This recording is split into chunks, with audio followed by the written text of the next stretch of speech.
Alright, so we're going to cover trade today, the recent passing of former presidential candidate Ross Perot, who ran as a third-party candidate in the 1992 election, also ran on the Reform Party ticket in the 1996 election. We're going to look at a clip from the debate where he was talking about NAFTA and the effect that it would have on the American economy, free trade. Now keep in mind, people he was running against. In the Republican Party, you had current president at the time, George Herbert Walker Bush. On the opposing side, challenging the incumbent, Mr. Perot, was Democrat candidate Bill Clinton, who later went on to sign NAFTA. And George Herbert Walker Bush sang the praises of NAFTA during this debate, claimed during the debate that he would not only pass NAFTA, but if he could, he would pass even more free trade deals. Okay, so keep all of that in mind. Now let's take a look at what Mr. Perot had to say. What will you do as president to open foreign markets to fair competition from American business and to stop unfair competition here at home from foreign countries so that we can bring jobs back to the United States? That's right at the top of my agenda. We've shipped millions of jobs overseas, and we have a strange situation because we have a process in Washington where after you've served for a while, you cash in, become a foreign lobbyist, make $30,000 a month, then take a leave, work on presidential campaigns, make sure you've got good contacts, and then go back out. Now, if you just want to get out of brass tacks, first thing you ought to do is get all these folks who've got these one-way trade agreements that we've negotiated over the years, say, fellas, we'll take the same deal we gave you. And they'll gridlock right at that point because, for example, we've got international competitors who simply could not unload their cars off the ships if they had to comply. You see, if it was a two-way street, just couldn't do it. We have got to stop sending jobs overseas.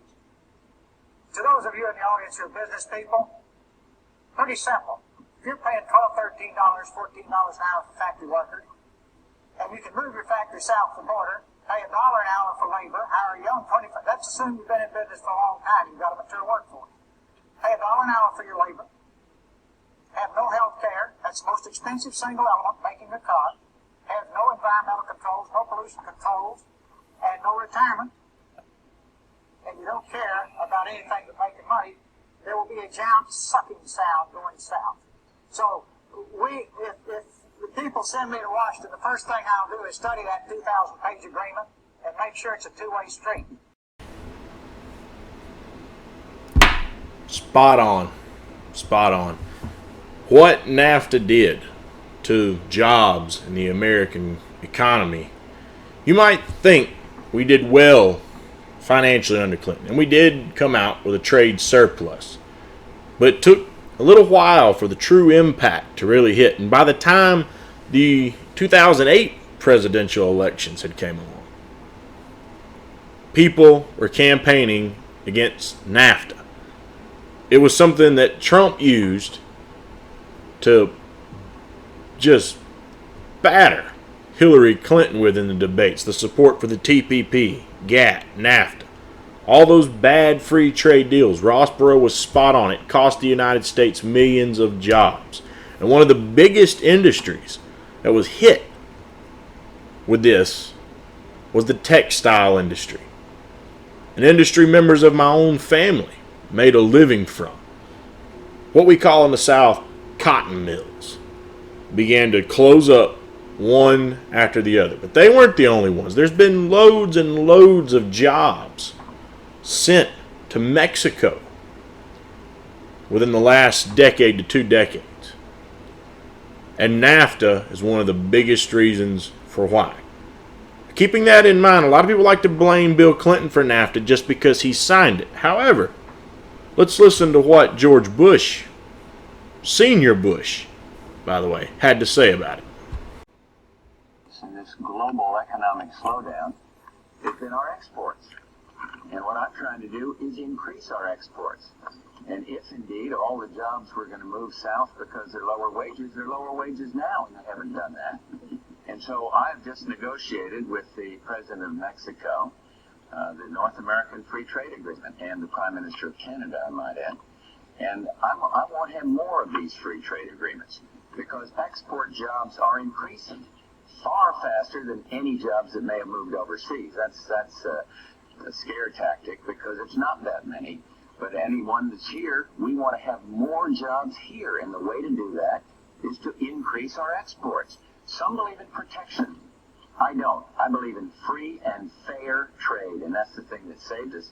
And so I will keep on as president trying to get a successful conclusion to the GATT round, the big Uruguay round of trade, which will really open up markets for our agriculture particularly.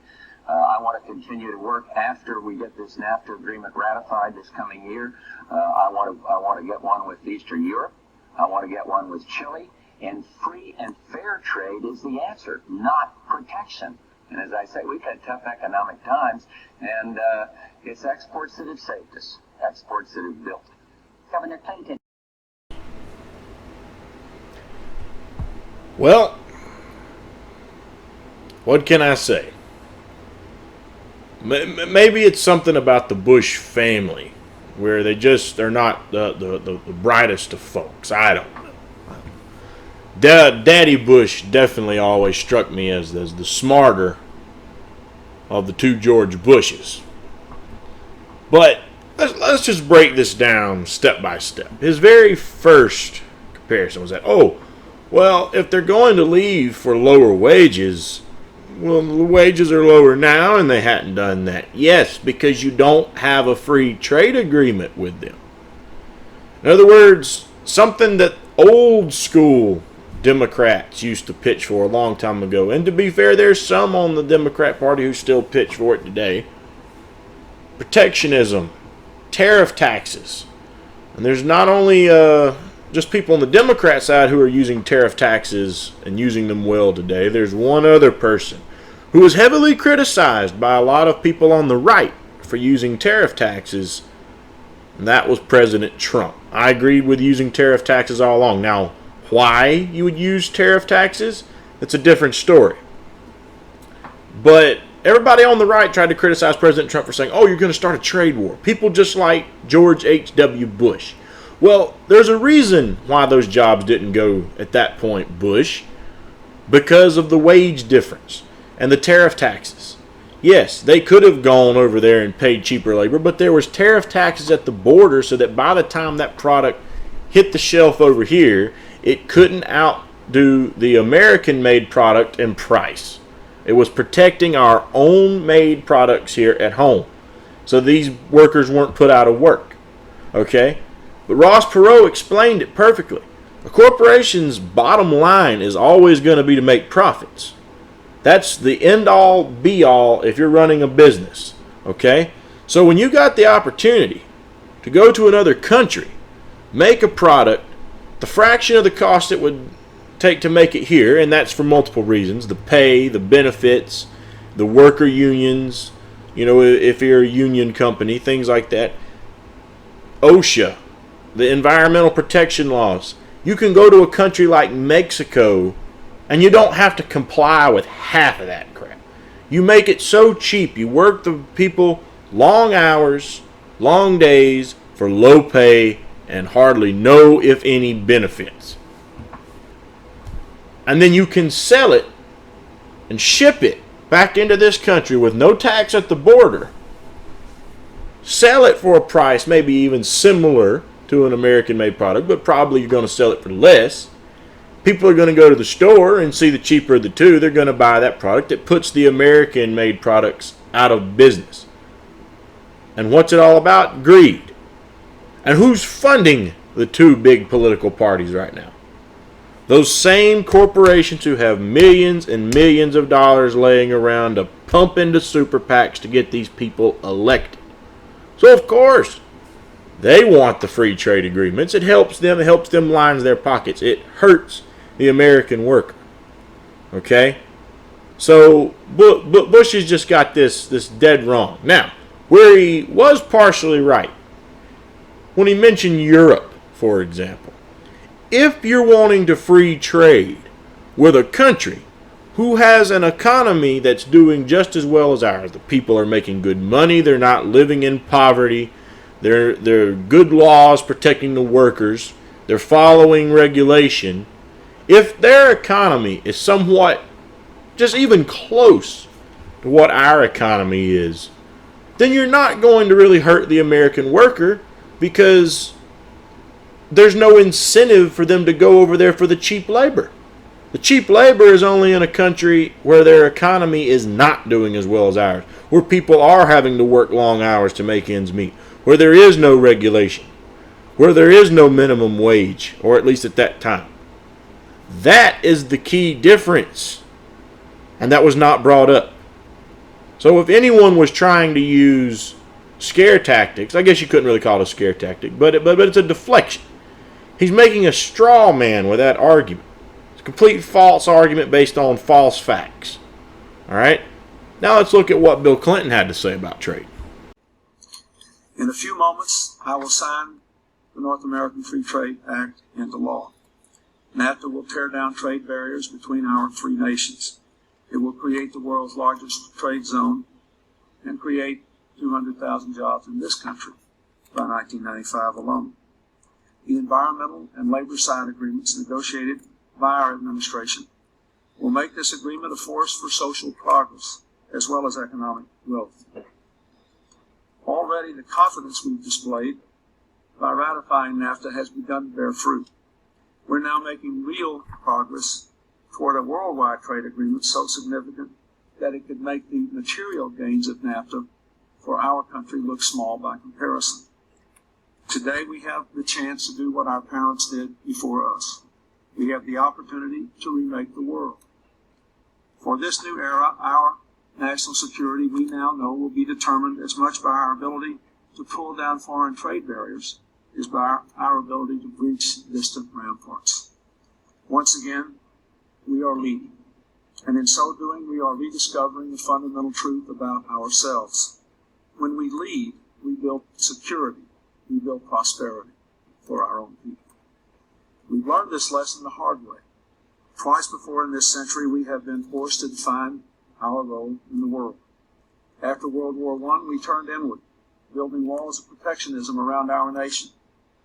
The result was a Great Depression and ultimately another horrible World War. After the Second World War, we took a different course. We reached outward. Gifted leaders of both political parties built a new order based on collective security and expanded trade. They created a foundation of stability and created, in the process, the conditions which led to the explosion of the great American middle class, one of the true economic miracles in the whole history of civilization.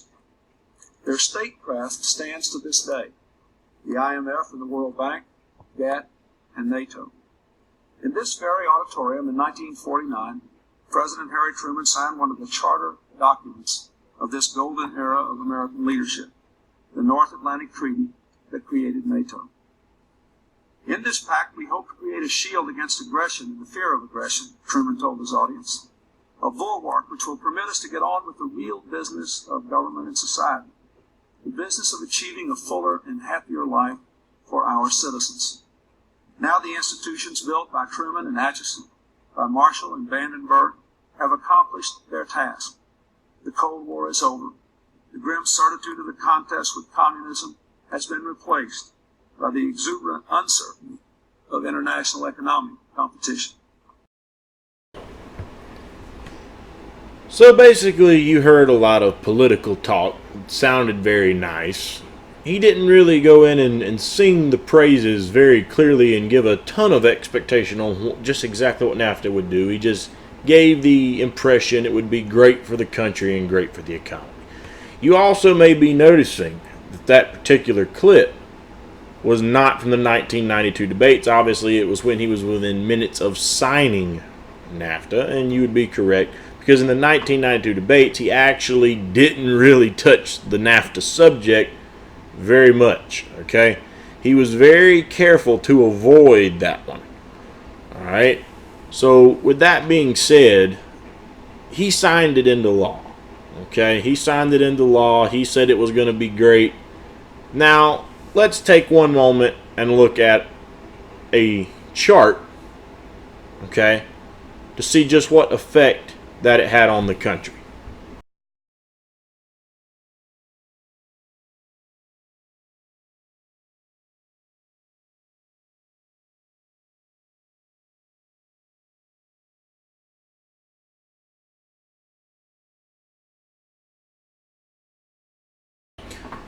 Okay, so that chart that you just saw was breaking down step by step our imports, our exports, and our balance.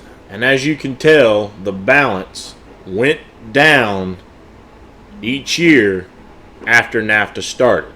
Now let's take that a step further. According to the Economic Policy Institute study, 61% of the jobs lost due to trade under NAFTA with Mexico were relatively high-paying jobs. Relatively high-paying manufacturing jobs. So again, the things that we build here in this country, things that paid people a decent wage so they could make a good living. The 61% of those jobs, of the jobs that were lost under NAFTA, 61% of it was high-paying manufacturing jobs. And if you want a figure on, just how many jobs 61% was, you're looking at 415,000 jobs. 415,000 high-paying manufacturing jobs gone thanks to a bad free trade deal. If you want to talk about something that would have crushed the middle class, there are other factors that did it, but you can look no farther than bad free trade deals like NAFTA as to why it happened. Pure and simple. If anyone really thinks that, as Jesse Ventura has been known to call it, the two-party dictatorship, and that the Democrats and the Republicans, the two gangs in government, are really going to keep your best interests in mind, think again. Think again. We have to have an outsider to start going in that's not going to be beholden to the super PACs and the corruption. Those are all points that the left makes, and I am 100% behind them on, because it's corruption that has taken this country and ruined it.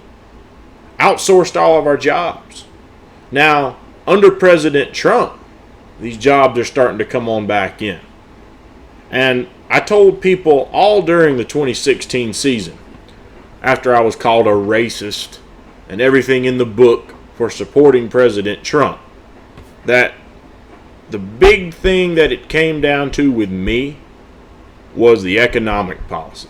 The economic policy. Because someone in my shoes who does not make a lot of money within the course of a year, my own income is roughly right at $30,000 with the jobs that I've got right now. And I've never really gone over 40,000. Never gone over 40,000 since I've been working. Okay? Someone in my shoes can't afford to not be able to get a good paying job. We need someone who can look out for us and bring good paying jobs back. Does that mean I agree with everything that comes out of the man's mouth? No. Not by any means. There's a lot of controversial things President Trump has said that I don't agree with. But in my case, I want someone in the White House who I think has a good chance of fixing our economy, bringing back good jobs. There's other things that are on my list too, but that's something that's at the top of the list. Okay? Who's going to look out for me and my family the best? And that needs to be everyone's view, honestly. You need to be able to look out for yourself and your family. And whoever fits those interests the best, you think, and that's who you should vote for. But there's one thing for certain. I definitely don't think that the wife of the man who signed NAFTA into play has got good judgment when it comes to negotiating a trade deal. Considering, as Trump pointed out in the debates, she called the TPP the gold standard of trade deals. It was the best thing known to man. It was supposed to be great, and thank goodness President Trump pulled out of that free trade agreement.